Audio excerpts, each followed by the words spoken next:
Senās mūzikas festivāla atklāšanas koncertā 8. jūlijā Rīgā Mazajā ģildē jums būs iespēja dzirdēt manu senās mūzikas solo koncertu programmu ar nosaukumu Sievietes mīla un dziesmas, kas, manuprāt, ir izveidojusies kā skaista un kontrastaina noskaņu kolāža ar plašu izjūtu spektru un 4 oktāvu vokālo diapazonu. Spožās virtuozās un vokāli sarežģītās 17. un 18. gadsimta itāļu baroka operu ārijas kontrastēs ar maigi plūstošām, salcērīgi apcerīgām, senajām angļu art song žanra dziesmām teorbas pavadījumā. Un tas ļoti iespējams varētu būt Latvijā līdz šim vēl kas nedzirdēts.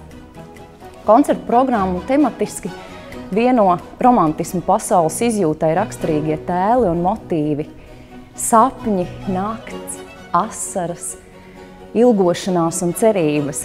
Sieviete šajā mūzikā spēja mīlēt krāšņi, kaislīgi un atdevīgi, taču vienmēr mīlas laimei blakus ir arī mīlas mokas, sāpes, ciešanas, vilšanās.